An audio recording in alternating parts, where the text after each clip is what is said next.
कहानी की शुरुआत होती है जंगल में शिकारियों की एक टीम से, जिन्होंने कई सारे जानवरों को मार दिया था और ये सभी शिकारी जानवरों का शिकार करके उनकी खालों को निकालकर शहर में बेचा करते थे। ये लोग खालों को बांधकर बस यहाँ से निकलने की तैयारी करने ही वाले थे कि तभी जंगल के आदिवासी लोग इन पर हमला कर देते हैं और इन्हें चारों तरफ से घेर लेते हैं। जंगल के आदिवासी लोग बहुत ज्यादा गुस्से में होते हैं और इन पर तीर बरसाना शुरू कर देते हैं, जिससे शिकारी टीम के बहुत सारे लोग मारे जाते हैं। और ये आदिवासी कबीला इसलिए हमला करता है क्योंकि उनका जो सरदार होता है उसकी बेटी को किसी ने किडनैप कर लिया था और उन आदिवासी लोगों को लगता है कि ये इन्हीं शिकारी लोगों का काम है। ये लोग भी उन आदिवासियों से मुकाबला करते हैं, पर आदिवासी तादाद में ज्यादा होते हैं, इसलिए ये लोग उनका मुकाबला नहीं कर पाते और इनके कई सारे लोग मारे जाते हैं। अब शिकारी टीम के कैप्टन को भी समझ आ चुका था कि अगर आदिवासियों से लड़ेंगे तो हम सब मारे जाएंगे, इसलिए वो अपनी टीम से कहता है कि जितनी खाल हो सके उठाओ और उन्हें लेकर जल्दी से बोट पर चले जाओ। यहाँ मूवी का मेन कैरेक्टर ग्लास अपने बेटे के पास आता है और उसे जल्दी से बोट तक पहुंचने को कहता है। तभी ये लोग देखते हैं कि आदिवासी लोगों का एक और बड़ा ग्रुप आ रहा है,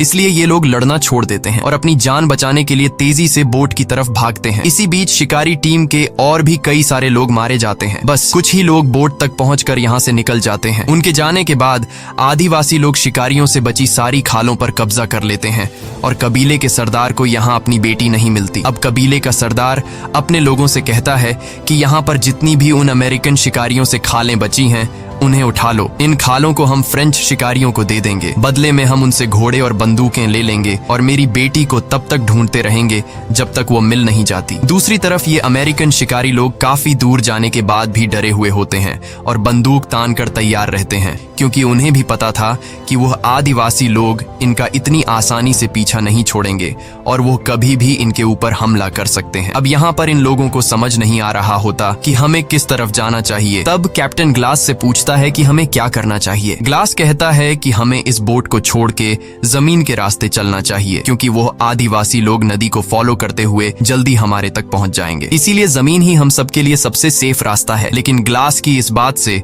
इनके ग्रुप का एक आदमी जिसका नाम गैराल्ड है, उसे ग्लास का ये फैसला ठीक नहीं लगता। वो कहता है कि अगर हम जमीन से जाएंगे तो वो लोग हमें जल्दी मार देंगे, क्योंकि जमीन का रास्ता बहुत लंबा है और हमें घर पहुंचने में कई हफ्ते लग जाएंगे। लेकिन टीम का कैप्टन गैराल्ड से कहता है कि ग्लास इस जगह को हमसे बेहतर जानता है, इसलिए हमें उसकी बात मान लेनी चाहिए और ये लोग तय करते हैं कि अब हम जमीन के रास्ते जाएंगे। अब यहाँ गैराल्ड भी कैप्टन की बात मान लेता है, लेकिन कुछ लोगों को ग्लास का जमीन से जाने का फैसला ठीक नहीं लगता, इसलिए वो लोग बोट के जरिए नदी से होते हुए घर पहुंचने का फैसला करते हैं। इसके बाद जो जमीन के रास्ते से जाने वाले थे वो बोट से उतर जाते हैं और बोट में बैठे कुछ लोग नदी के रास्ते से आगे बढ़ते हैं। यहाँ कैप्टन सभी से कहता है कि हमें सारी खालें यहीं पर छोड़नी चाहिए ताकि रास्ते में हमें किसी भी परेशानी का सामना न हो। कैप्टन की बात सभी को ठीक लगती है, जिसके बाद ये लोग सारी की सारी खालें पत्थरों के नीचे छिपा देते हैं ताकि अगर फ्यूचर में ये लोग फिर कभी इस जगह पर आए तो इनकी खालें उन्हें मिल जाएं। और अब ये सारे के सारे जंगल के रास्ते चलना शुरू कर देते हैं। पर अब उनके लिए मुश्किलें बढ़ने वाली थी, क्योंकि जल्द ही सर्दी का मौसम आने वाला था और उन्हें कई हफ्तों तक पैदल चलकर अपने घर पहुंचना था। लेकिन इसके अलावा उनके पास कोई दूसरा रास्ता नहीं था, इसलिए ये सभी लोग ठंड से मुकाबला करने के लिए तैयार थे। जंगल के रास्ते से पैदल चलते हुए शाम हो जाती है और अब ये लोग एक जगह पर रुककर रात यहीं पर गुजारने का फैसला करते हैं। कुछ देर बाद रात हो जाती है और ये सभी जंगल में सो जाते हैं। अगली सुबह हम देखते हैं कि जो लोग ग्लास के जमीन के रास्ते से पैदल चलने का फैसला गलत समझ रहे थे, अब उन लोगों को अपनी गलती का पछतावा होता है। वो आदिवासी लोग आकर उन्हें मार देते हैं और आदिवासी लोग समझ जाते हैं कि कुछ लोग जंगल के रास्ते से पैदल निकल गए, इसलिए ये लोग पूरे जंगल में फैल जाते हैं उन बचे हुए अमेरिकन शिकारियों को ढूंढने। एक आदिवासी को जमीन पर चलने वाले अमेरिकन शिकारियों के पैरों के निशान भी मिल जाते हैं। वह आकर अपने कबीले के सरदार को बताता है। कबीले के सरदार को लगता है कि मेरी बेटी उन्हीं के पास है और अब ये आदिवासी लोग पैरों के निशान को फॉलो करते हुए उनके पीछे जाते हैं। इधर ये लोग लगातार कई घंटों से पैदल जंगल के रास्ते से आगे बढ़ते हैं और ये लोग काफी ज्यादा थक जाते हैं, इसलिए ये लोग कुछ देर आराम करने के लिए यहीं पर डेरा जमा देते हैं और सभी आराम करने लगते हैं। सभी लोगों को भूख लगी हुई थी पर खाने के लिए कुछ भी नहीं था, इसलिए ग्लास शिकार ढूंढने जंगल में अकेला निकल पड़ता है। कुछ दूर आने के बाद उसे महसूस महसूस होता है कि आसपास कोई है, इसलिए ग्लास बंदूक उठाकर रेडी हो जाता है और तभी उसे सामने भालू के 2 छोटे बच्चे दिखाई देते हैं। इससे पहले कि ग्लास वहां से निकल पाता तभी एक बड़ा भालू उस पर हमला कर देता है, जिससे ग्लास के हाथ से बंदूक गिर जाती है। वो भालू ग्लास को उठाकर पटकता है और ग्लास को बुरी तरह से जख्मी कर देता है। अब ग्लास कुछ भी नहीं कर सकता था, इसलिए वो आराम से जमीन पर लेट जाता है। ग्लास जब शांत होता है तो भालू भी वहां से जाने लगता है, लेकिन ग्लास शिकार पाने के लिए किसी तरह करके अपने गन के पास पहुंचता है। तभी वो भालू दोबारा से ग्लास पर हमला करने के लिए आता है। ग्लास जल्दी से बंदूक से उसे गोली मारता है, पर वह गोली भालू के सर में लगने के बजाय उसके गले में लग जाती है, जिससे भालू अब और ज्यादा चिढ़ जाता है और अपने पंजों से ग्लास के गले को चीर देता है। लेकिन भालू रुकता नहीं और वो ग्लास के पूरी बॉडी को बुरी तरह से अपने पंजों से काट देता है। गोली लगने की वजह से भालू भी कमजोर हो चुका था। ग्लास अब किसी तरह करके चाकू निकालकर उस भालू पर कई वार करता है, जिससे ये दोनों ढलान से लुढ़कते हुए नीचे गिर जाते हैं, जिसके बाद वह भालू भी ग्लास के ऊपर गिर जाता है। लेकिन भालू मर चुका था और ग्लास भी लगभग मर ही चुका होता है, क्योंकि भालू ने उसका गला पूरी तरह से फाड़ दिया था और इसकी पूरी बॉडी पर गहरे जख्म थे। ग्लास बहुत ही ज्यादा तकलीफ में था। ग्लास ने जब भालू पर गोली चलाई थी तब गोली की आवाज उसके साथियों ने सुन ली थी, इसलिए ग्लास के साथी उसे ढूंढते हुए वहां पर पहुंच जाते हैं और वो देखते हैं कि ग्लास के ऊपर भालू गिरा हुआ है। वो बड़ी मुश्किल से भालू को उसके ऊपर से हटाते हैं और ग्लास को अपने साथ ले जाते हैं। अब उनमें से एक आदमी ग्लास के घावों को सीना शुरू करता है। दर्द के मारे ग्लास का बुरा हाल हो गया था। उसका गला बुरी तरह से कट चुका है और उसके पूरे बॉडी पर काफी गहरे जख्म हैं। ग्लास के जख्मों को देखते हुए ये लोग समझते हैं कि ग्लास अब जिंदा नहीं रह पाएगा और कुछ ही घंटों में उसकी मौत हो जाएगी। दूसरी तरफ आदिवासी कबीले का सरदार अमेरिकन शिकारियों से जो खालें बची हुई थीं, वो इन खालों को फ्रेंच शिकारियों को दे देता है, जिसके बदले वो उनसे बंदूकें और घोड़े ले लेता है, जिसका मतलब इन अमेरिकन शिकारियों यानी ग्लास और उसके साथियों के लिए मुश्किलें बढ़ने वाली थीं, क्योंकि इससे पहले ये आदिवासी तीर कमान से हमला किया करते थे, लेकिन अब आदिवासियों के पास घोड़े और बंदूकें भी आ गई थीं। अब ग्लास बुरी तरह से जख्मी होने की वजह से चल नहीं सकता था, इसलिए ये लोग ग्लास के लिए लकड़ी का एक स्ट्रेचर बनाते हैं। वो ग्लास को उसके ऊपर रखते हैं और आगे बढ़ना शुरू करते हैं। इस तरह से ये लोग बारी बारी से ग्लास को उठाते हैं। ये लोग ग्लास को काफी दूर तक ले आते हैं, पर आगे का रास्ता बहुत ही मुश्किल था, क्योंकि आगे एक ऊंचा पहाड़ था जहां से इन लोगों को गुजरना था। ये पहाड़ी रास्ता इतना खराब था कि वहां से अकेला आदमी भी ठीक से नहीं चढ़ पाता था, इसलिए ग्लास को यहाँ से चढ़ाना नामुमकिन था। ये लोग फिर भी कोशिश करते हैं, पर ये लोग ग्लास को नहीं चढ़ा पाते। तभी उनका जो कैप्टन होता है वो अपने एक आदमी को बोलता है कि ग्लास के मुंह पर कपड़ा रखो। दरअसल वो ग्लास को गोली मारने वाला होता है, क्योंकि उसको लगता है कि ग्लास तकलीफ से गुजर रहा है और वैसे भी ग्लास अब बच नहीं सकता। ग्लास दर्द से तड़प रहा होता है और उसको यहाँ से घर ले जाना लगभग नामुमकिन है। कैप्टन ग्लास को मारने ही वाला होता है कि तभी ग्लास का बेटा सामने आकर बोलता है कि ऐसा मत करो। कैप्टन को उस पर तरस आ जाता है और वो ग्लास को गोली नहीं मार पाता, क्योंकि ग्लास की वजह से ये सभी जिंदा बचे होते हैं। कैप्टन वहाँ पर मौजूद सभी लोगों से कहता है कि जो भी 2 लोग ग्लास के मरने तक उसके पास रुकेंगे उसे गाँव वापस आते ही $70 दिए जाएंगे। कैप्टन कहता है कि ग्लास ने हम सबकी मदद की है और कैप्टन चाहता था कि ग्लास को नेचुरल डेथ मिले और जब ग्लास मर जाए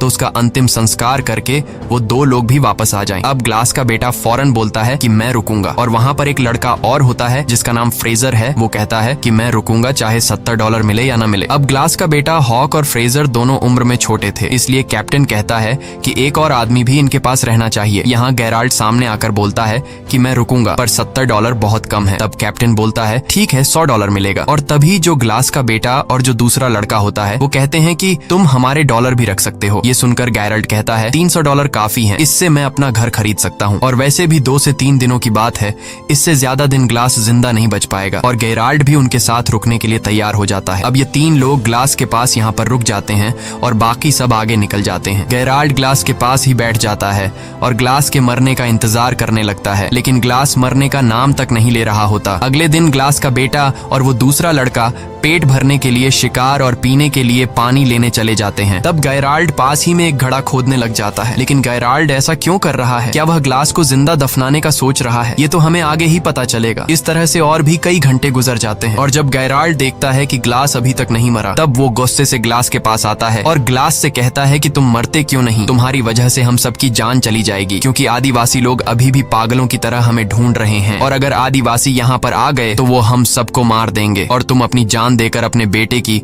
और हम सबकी जान बचा सकते हो। अब गेराल्ड ग्लास से कहता है कि अगर तुमने अपनी पल के नीचे झपका ली तो मैं समझ जाऊंगा कि तुम मरने के लिए तैयार हो। ग्लास बेचारा काफी देर तक कोशिश करता है कि उसकी पलकें न झपके, लेकिन तब गेराल्ड उसे कहता है कि मुझे लगता है कि तुम अपने बेटे को भी नहीं बचाना चाहते। ग्लास गेराल्ड की बात सुनकर अपने बेटे को बचाने के लिए अपनी पलकें नीचे झपका देता है। ये देखकर गेराल्ड ने उसके मुंह में कपड़ा घुसाकर उसकी सांस रोक दी और ग्लास अब तड़प कर मर रहा होता है। तभी ग्लास का बेटा आकर गेराल्ड को बंदूक से पीछे धकेल देता है। ग्लास का बेटा गेराल्ड पर बंदूक तान देता है और उसे मारने की धमकी देता है। गेराल्ड उसे समझाने की कोशिश करता है कि मैं ऐसा क्यों कर रहा था, लेकिन ग्लास का बेटा उसकी कोई बात नहीं सुनता और चिल्लाने लग जाता है, जिसके बाद गेराल्ड ग्लास के सामने ही उसके बेटे को पेट में चाकू मारकर मार डालता है। ग्लास का गला पूरी तरह से कटा होता है, इसलिए वो चिल्ला भी नहीं पाता। वो सिर्फ अपने बेटे को मरता हुआ देखता है और गेराल्ड उसके बेटे को उठाकर दूर एक जगह में छिपा देता है ताकि जब वह तीसरा लड़का वहां पर आए तो वह इसे न देख पाए। कुछ देर बाद जब वह लड़का वहां पर आता है,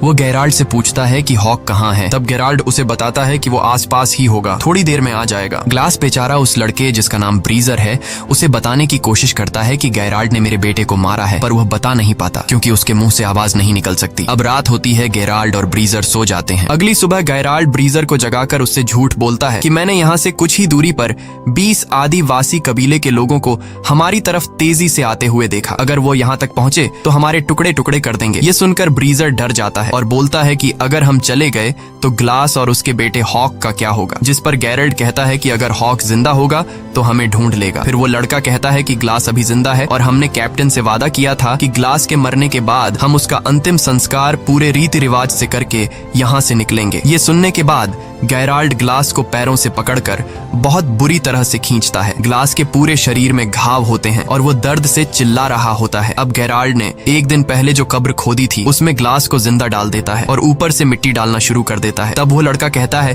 कि ये तुम क्या कर रहे हो। गेराल्ड कहता है कि ये आज नहीं तो कल मर ही जाएगा और जैसा कि हमने वादा किया था उसका अंतिम संस्कार पूरे रीति रिवाज से किया जाएगा, तो मैंने अपना वादा पूरा कर लिया है। वो उसके ऊपर थोड़ी सी मिट्टी डाल देता है और वहां से चला जाता है और उस लड़के को बोलता है कि तुम भी मेरे साथ चलो। ब्रीजर को ग्लास के इस हाल के लिए बहुत दुख होता है। वो ग्लास से कहता है कि सॉरी मिस्टर ग्लास, मुझे जाना होगा, और ये कहकर वो पानी की एक बॉटल ग्लास के ऊपर रखकर वहां से निकल जाता है। अब यहाँ पर ग्लास अकेला है, वो तड़प रहा है। ग्लास कई घंटों तक उसी जगह पर जहाँ उसे दफनाकर चले गए थे अधमरी हालत में लेटा रहता है। वो सोचता है कि यहाँ पड़े पड़े वैसे भी मरना है तो क्यों न बचने की कोशिश की जाए। वो पूरी हिम्मत जुटाकर अपने हाथ पैर हिलाता है और बहुत तकलीफ से गुजरकर वो कब्र से बाहर निकलता है। ग्लास बहुत ज्यादा तकलीफ में होता है। वो रेंगते हुए सीधा उस जगह पर जाता है जहाँ उसके बेटे की लाश है। वो अपने बेटे की लाश को देखकर पूरी तरह से टूट जाता है और बदले की आग में जलने लगता है। उसके बाद वो अपने बेटे की लाश के ऊपर सिर रखकर सो जाता है। दूसरी तरफ सुबह होने पर गेराल्ड ब्रीजर को उठाकर कहता है कि जल्दी उठो, हमें यहाँ से निकलना होगा। आदिवासी कबीले के 12 लोग हमारे पीछे आ रहे हैं। ये सुनकर ब्रीजर गेराल्ड से कहता है कि तुमने तो कहा था हमारे पीछे 20 लोग लगे हैं। वो समझ जाता है कि गेराल्ड ने उससे झूठ कहा था, इसलिए वो गेराल्ड पर बंदूक तान लेता है। तब गेराल्ड ब्रीजर से कहता है कि तुम्हें तो मेरा शुक्रिया अदा करना चाहिए। मैंने तुम्हारी जान बचाई और तुम्हें डराना जरूरी था, क्योंकि एक अधमरे इंसान के साथ हम अपनी जान खतरे में नहीं डाल सकते थे। वैसे भी ग्लास मरने वाला था और अगर तुम जिंदा रहना चाहते हो तो मैं जैसा कहता हूँ वैसा करो, वरना तुम अकेले ग्लास के पास वापस जा सकते हो। ये सुनकर डर के मारे ब्रीजर गेराल्ड की बात मान लेता है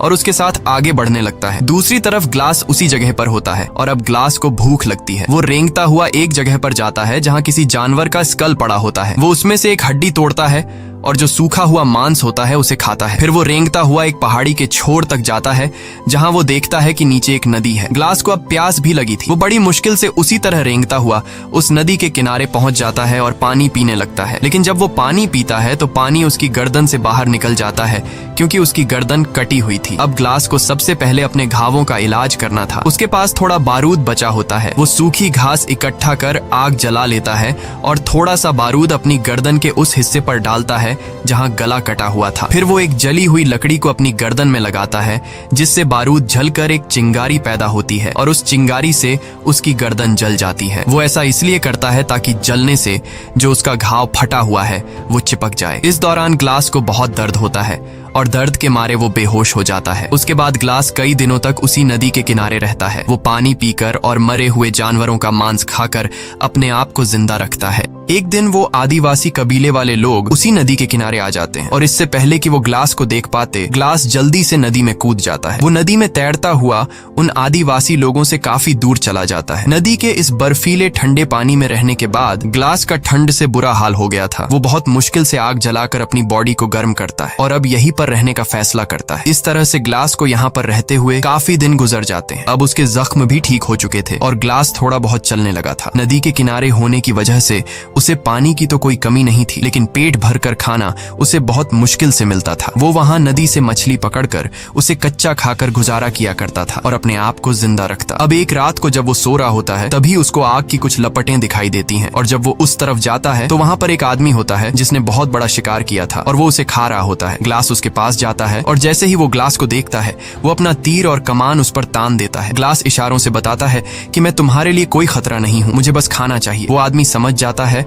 और ग्लास को खाने के लिए शिकार का एक टुकड़ा देता है और दोनों पूरी रात वहीं सो जाते हैं। सुबह उठकर वो आदमी जब ग्लास के जख्मों को देखता है तो वो ग्लास से पूछता है कि ये तुम्हें क्या हुआ है। तब ग्लास उसे बताता है कि मैं अपनी टीम के साथ शिकार पर था और मेरी ये हालत एक जंगली भालू ने की है, जिसके बाद मेरे साथियों ने मुझे मरने के लिए जंगल में ही छोड़ दिया और उन्होंने मेरे बेटे को भी मार दिया। ये सुनकर उस आदमी को ग्लास के लिए बहुत दुख होता है और ये जो आदमी है वो कहता है कि मेरे पूरे परिवार को भी फ्रेंच शिकारियों ने मार डाला। ये कहते हुए वो आदमी बहुत ज्यादा इमोशनल हो जाता है, पर वो कहता है कि वो उन फ्रेंच लोगों से बदला नहीं लेना चाहता क्योंकि बदला लेना ऊपर वाले के हाथ में है। वह आदमी ग्लास के जख्मों को देखते हुए कहता है कि तुम मेरे साथ ट्रैवल कर सकते हो और इसके बाद वो दोनों एक घोड़े पर आगे का सफर तय करते हैं। दूसरी तरफ गायराल्ड और ब्रीजर अपने गांव के काफी करीब पहुंच जाते हैं, लेकिन गांव में एंटर होने से पहले गायराल्ड ब्रीजर से कहता है कि हमने जो भी किया उसके बारे में किसी को भी पता नहीं चलना चाहिए। वो ब्रीजर से कहता है कि अगर उन्हें सच पता चला तो कैप्टन हमें सूली पर चढ़ा देगा। मजबूरी में ब्रीजर उसकी बात मान जाता है। अब गैरल्ड और वो लड़का कैप्टन के पास जाते हैं और गैरल्ड कैप्टन को बताता है कि ग्लास के आखिरी सांसों तक हम उसके साथ रहे, हमने उसे अच्छी तरह से अंतिम संस्कार के साथ दफनाया और ग्लास का बेटा आदिवासी लोगों के हाथ लग गया और हम अपनी जान छुड़ाकर वहां से भाग आए। ये सुनकर कैप्टन अपने वादे के मुताबिक उन दोनों को $100 देता है, लेकिन वो लड़का पैसे लिए बिना वहां से चला जाता है। गैरल्ड उस लड़के के पैसे भी उठाकर बोलता है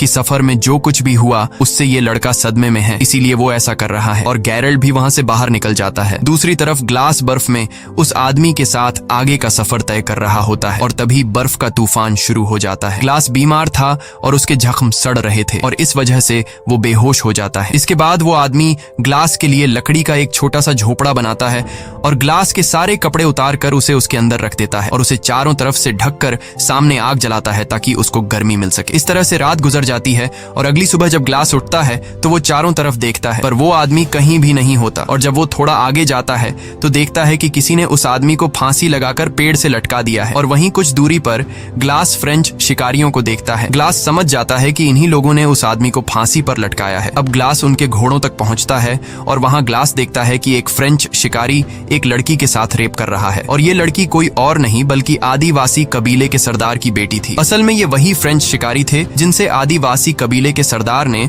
खालों के बदले घोड़े और बंदूकें ली थी और इन्हीं फ्रेंच शिकारियों ने कबीले के सरदार की बेटी को किडनैप किया था। लेकिन कबीले के सरदार को लग रहा था कि उसकी बेटी को अमेरिकन शिकारियों ने किडनैप किया है। उसके बाद ग्लास चुपके से पीछे से आकर जो आदमी कबीले के सरदार की बेटी के साथ गलत कर रहा था उसे मार देता है और लड़की को आजाद कर लेता है। यहाँ ग्लास होशियारी से काम लेते हुए एक घोड़े पर बैठ जाता है और बाकी घोड़ों की रस्सियां खोलकर बंदूक से गोली चला देता है जिससे सभी घोड़े भाग जाते हैं और अब उन फ्रेंच लोगों के पास घोड़े न होने की वजह से वे ग्लास का पीछा नहीं कर पाते, पर भागते समय ग्लास का पानी का बोतल वहीं पर नीचे गिर जाता है। वहां से भागने के बाद ग्लास रात एक पेड़ के नीचे गुजारता है और जब सुबह होती है तो वो देखता है कि आदिवासी उस तक पहुंचने वाले हैं। वो जल्दी से अपने घोड़े पर बैठकर भागने लगता है, लेकिन वे आदिवासी उसके काफी करीब होते हैं। वो एक दो आदिवासी को गोली मारता है और घोड़े को और तेजी से भगाता है और दौड़ते दौड़ते सामने एक पहाड़ आ जाता है जिसके नीचे एक गहरी खाई होती है। लेकिन ग्लास अब रुक नहीं सकता क्योंकि अगर वो रुकेगा तो वे आदिवासी लोग उसे मार देंगे। इसलिए ग्लास घोड़े के साथ खुद को उस खाई से गिरा देता है और नीचे एक पेड़ से टकराता हुआ सीधा बर्फ में गिरता है। घोड़ा डायरेक्ट नीचे छोटे चट्टानों पर गिरने से मर जाता है, लेकिन ग्लास अभी भी जिंदा है क्योंकि वो पेड़ से टकराते हुए बर्फ की मोटी परत पर गिरता है, पर उसकी हालत अब काफी ज्यादा खराब होती है। तभी वहां तेज तूफान आता जाता है और ठंड बहुत ज्यादा बढ़ जाती है। अब अगर ग्लास ने अपने लिए कोई गर्म जगह नहीं ढूंढी तो वो ठंड में जमकर मर जाएगा। अब ग्लास ठंड से बचने के लिए घोड़े के पेट को काटता है और उसके अंदर से सभी पार्ट्स बाहर निकालता है और रात को वहीं सो जाता है, क्योंकि वो जानता है कि अगर वह बाहर रहा तो ठंड से मर जाएगा। वो किसी तरह पूरी रात उस घोड़े के पेट के अंदर गुजारता है। सुबह जब वो उठता है तो वो देखता है कि मौसम अब नॉर्मल हो चुका है और एक बार फिर से वो अपना सफर जारी रखता है। वहीं दूसरी तरफ हम देखते हैं कि जहां पर ग्लास को पहुंचना है वहां एक फ्रेंच शिकारी आता है और वह अमेरिकन शिकारियों से मदद मांगता है। ये लोग उसे अंदर ले आते हैं। कैप्टन उससे पूछता है कि आखिर तुम्हारे साथ क्या हुआ? तो वह आदमी बताता है कि एक आदमी आया था जिसने हमारे कैप्टन को मार दिया और फिर उसने हमारे सभी घोड़ों को आजाद कर दिया। असल में यह आदमी ग्लास की बात कर रहा था और जो आदमी कबीले के सरदार की बेटी के साथ गलत कर रहा था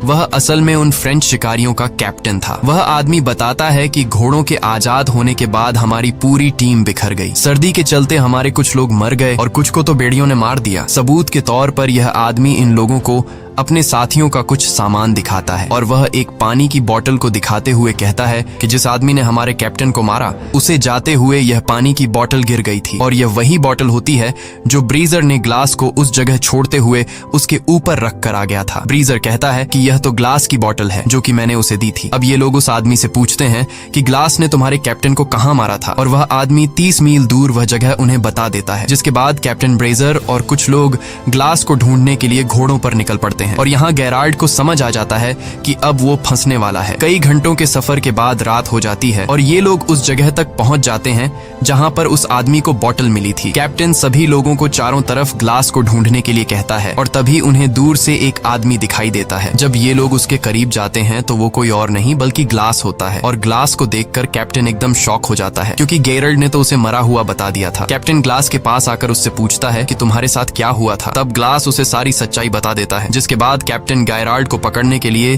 तेजी से वापस अपने गांव आता है और गेराल्ड को ढूंढता है, लेकिन गेराल्ड तिजोरी से सारा पैसा चुराकर भाग गया होता है। कैप्टन गुस्से में ब्रीजर को मारता है और अपने आदमियों से कहता है कि ब्रीजर को अरेस्ट कर लो, लेकिन ग्लास कैप्टन से कहता है कि इसमें ब्रीजर की कोई गलती नहीं थी। वहाँ जो कुछ भी हुआ ब्रीजर को उसके बारे में कुछ भी नहीं पता, इसलिए तुम उसे छोड़ दो। और अब कैप्टन यह तय करता है कि मैं गेराल्ड को पकड़ने के लिए जाऊंगा, क्योंकि उसने ग्लास के बेटे का मर्डर किया और उसने पैसा भी चोरी किया। तब ग्लास बोलता है कि मैं भी तुम्हारे साथ जाऊंगा, लेकिन कैप्टन कहता है नहीं, तुम्हें अभी आराम की जरूरत है, मैं अकेले उसे मारने जाऊंगा। ग्लास कहता है नहीं, मैं उसके लिए बहुत दूर से सफर तय करके आया हूँ और उसे सिर्फ मैं मारूंगा। जिसके बाद कैप्टन ग्लास की बात मान लेता है और ये दोनों घोड़ों पर गेराल्ड को मारने निकल पड़ते हैं। ये दोनों गेराल्ड के घोड़े के पैरों के निशानों को फॉलो कर रहे होते हैं और काफी दूर तक जाने के बाद ये दोनों अपना अपना रास्ता बदल लेते हैं। कैप्टन ग्लास से कहता है कि तुम दाएं रास्ते से जाओ और मैं बाएं वाले रास्ते से जाऊंगा। अब ये दोनों एक दूसरे से अलग हो जाते हैं और जब कैप्टन गेराल्ड को ढूंढ रहा होता है तो गेराल्ड एक बड़े से पत्थर के पीछे से निकलता है और कैप्टन को गन पॉइंट पर लेकर कहता है कि कैप्टन तुम यहाँ पर क्या कर रहे हो। कैप्टन उसे कहता है कि तुम्हारे ऊपर खून का इल्जाम है, इसलिए तुम मेरे साथ चलो, लेकिन गेराल्ड नहीं मानता। अब जैसे ही कैप्टन जेब से बंदूक निकालकर उसे मारने ही वाला होता है तभी गेराल्ड कैप्टन को शूट कर लेता है, जिससे कैप्टन की मौत हो जाती है। गोली की आवाज सुनकर ग्लास उस तरफ आता है और ग्लास देखता है कि वहां पर कैप्टन की लाश पड़ी हुई है और गेराल्ड भाग चुका है। अब ग्लास समझदारी से काम लेते हुए लकड़ी की एक बड़ी टहनी तोड़ता है और उसे कैप्टन की पीठ पर लगा देता है ताकि उसकी पीठ सीधी हो जाए। जिसके बाद वह कैप्टन को घोड़े पर बिठा देता है और खुद पीछे वाले घोड़े पर लाश की तरह लेट जाता है ताकि गेराल्ड को ये लगे कि आगे ग्लास है और पीछे जो लेटा हुआ है वो कैप्टन की डेड बॉडी है। और होता भी ऐसा ही है। इन घोड़ों को देखकर गेराल्ड को लगता है कि आगे जो है वो ग्लास है और पीछे जो लेटा हुआ है वो कैप्टन की लाश है। जिसके बाद वह आगे वाले आदमी पर गोली चला देता है और गोली लगते ही वह गिर जाता है। गेराल्ड खुश हो जाता है और उसे लगता है कि ग्लास भी अब मर चुका है। वह धीरे धीरे डेड बॉडी की तरफ आता है। जब वह डेड बॉडी तक पहुंचता है और बॉडी को पलटता है तो उसे पता चलता है कि ये ग्लास नहीं बल्कि कैप्टन है। अब इससे पहले कि गेराल्ड कुछ कर पाता तभी ग्लास पीछे वाले घोड़े से उठकर गेराल्ड पर गोली चलाता है। ये गोली गेराल्ड के कंधे में लगती है और वह वहां से भागने लगता है। तब ग्लास भी उसका पीछा करता है और पीछा करते करते वह एक नदी के किनारे पहुंच जाता है जहां पर इन दोनों के बीच एक बड़ी फाइट होती है। ये दोनों ही एक दूसरे को बुरी तरह से घायल कर देते हैं और तभी हम देखते हैं कि नदी के उस पार वो आदिवासी कबीले वाले आ जाते हैं जो इन लोगों को मारना चाहते हैं। और जब ग्लास गेरल्ड को मारने वाला होता है तभी उसे उस आदमी की याद आती है जिसने उसे खाने के लिए मांस दिया था और बाद में फ्रेंच लोगों ने उसे सूली पर चढ़ा दिया था। उसने एक बार ग्लास से कहा था कि जो इंसान किसी दूसरे इंसान के साथ बुरा करता है उससे बदला लेने के बजाय ऊपर वाले के सहारे पर छोड़ देना चाहिए। इसलिए ग्लास भी गेराल्ड को नदी में छोड़ देता है। नदी में बहते हुए गेराल्ड दूसरी तरफ पहुंच जाता है जहां वो आदिवासी उसे पकड़कर मार देते हैं और अब वे लोग नदी पार करके ग्लास की तरफ आते हैं, पर वे लोग ग्लास को कुछ नहीं कहते और ग्लास को वहां पर छोड़कर जाने लगते हैं। असल में कबीले के सरदार को उसकी बेटी मिल गई होती है और ये वही लड़की होती है जिसका रेप होते हुए एक बार ग्लास ने उसे फ्रेंच लोगों से बचाया था। ये लड़की अपने पिता को ग्लास के बारे में बताती है कि उसने मेरी जान बचाई थी और यही वजह होती है कि वे लोग ग्लास को वहां पर छोड़कर चले जाते हैं। इसी के साथ ये कहानी खत्म हो जाती है। अगर आपको वीडियो अच्छी लगी हो तो हमारे चैनल को सब्सक्राइब और वीडियो को लाइक जरूर कीजिएगा।